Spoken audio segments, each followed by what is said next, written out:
ലോകമെമ്പാടുമുള്ള ഫ്ലവേഴ്സ് ടിവിയുടെ പ്രേക്ഷകർക്ക് സ്വാഗതം നിങ്ങളുടെ സ്വന്തം കോമഡി ഉത്സവത്തിലേക്ക്.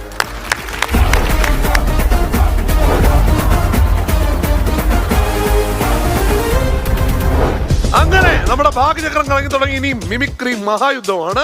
അതിനുവേണ്ടി നമുക്ക് സ്വാഗതം ചെയ്യാം സുധീർ ഏലൂർ. വെൽക്കം. എത്ര വർഷമായി കാണും ഇപ്പം ഇൻഡസ്ട്രി വന്നിട്ട്? 28 വർഷമായിട്ട്. 28 വർഷമായി. ആദ്യം തുടങ്ങിയത് നാട്ടിൽ തന്നെയാണ്. ഞങ്ങള് അവിടെ ഉള്ള കുറച്ച് പിള്ളേരൊക്കെ ആയിട്ട് ഇങ്ങനെ തുടങ്ങിയാണ്. ഞാൻ മാത്രം ഇങ്ങനെ പ്രൊഫഷണൽ ആയിട്ട് വന്നുള്ളൂ. പിള്ളേരൊക്കെ വേറെ പണികളൊക്കെ ആയിട്ട് പോയി. ഏതൊക്കെ സമിതികളിലൂടെ? ഞാൻ കൊച്ചു സോളോ, പിന്നെ നിലവിലുള്ള എല്ലാ ആർട്ടിസ്റ്റുകളായിട്ടും നമ്മൾ പ്രോഗ്രാം ചെയ്തിട്ടുണ്ട്. ആരൊക്കെയാണ് ലിസ്റ്റില്? സലീം കുമാറും സിദ്ദിഖ് സാറും. സലീം കുമാർ എനിക്ക് ശരിക്കും പറഞ്ഞാൽ വന്നപ്പോ തൊട്ട് വീട്ടിൽ. അപ്പൊ അങ്ങനെ ഒരു പോയിന്റിലോട്ട് കിടക്കുകയാണ്. സലീം കുമാർ കേൾക്കാം. അച്ഛൻ ആരാ പറഞ്ഞ ഇയാളുടെ അച്ഛനാന്ന്?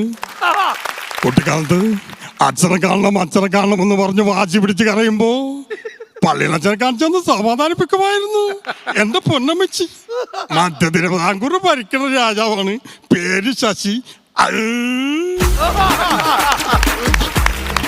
ഓക്കെ, അപ്പൊ ഇനി ലിസ്റ്റില് ഒരാളും കൂടിയേ ബാക്കിയുള്ളൂ. ആരാണ്? സിദ്ദിഖ് സാർ. സിദ്ദിഖ് സാർ, ഒന്ന് കേൾക്കാം. ലാല് നന്നായിട്ട് തമാശ പറയും. എല്ലാവരും തമാശ പറയും. പക്ഷേ ലാല് പറയുന്ന തമാശ ഒരു പ്രത്യേക രസമാണ് അത് കേൾക്കാൻ. ഒരിക്കലും ഞാനും ലാലും എൻ്റെ ഒരു സുഹൃത്തും കൂടി ഇരിക്കുന്ന സമയത്ത് ലാലൊരു തമാശ പറഞ്ഞ് ഞാൻ ചോദിച്ചു, ലാലിനോട് ചോദിച്ച്, ലാലെ ആ തമാശ താനിപ്പോൾ ഇവിടെ പറയേണ്ട വല്ല കാര്യമുണ്ട്? അപ്പം ലാല് പറഞ്ഞ്, ഈ തമാശ ഇപ്പം പറഞ്ഞില്ലെങ്കിൽ എപ്പോഴാണ് സിദ്ദിഖ് ഈ തമാശ പറയണത്?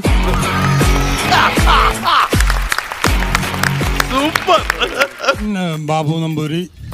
ബാബു നമ്പൂതിരി കേൾക്കാൻ പറ്റും?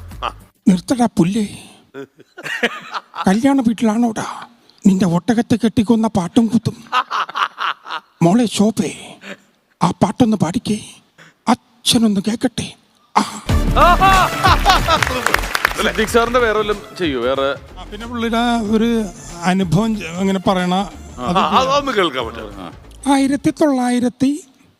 1982 തോന്നുന്നു, ഞങ്ങൾ കണ്ണൂർ പരിപാടി അവതരിപ്പിക്കുന്ന സമയത്ത് രസകരമായൊരു തമാശയുണ്ടായി. അന്ന് സൈനുദ്ദീനും അതുപോലെ തന്നെ അൻസാറും ഒക്കെ കാണിച്ച തമാശകളാണ് പിൻകാലത്ത് എനിക്ക് സിനിമാ ജീവിതത്തിൽ ഒട്ടേറെ നല്ല കഥാപാത്രങ്ങളെ സൃഷ്ടിക്കാൻ സാധിച്ചത്. അപ്പോൾ എല്ലാവരും നല്ല ആർട്ടിസ്റ്റുകളാണ്. Keep it up.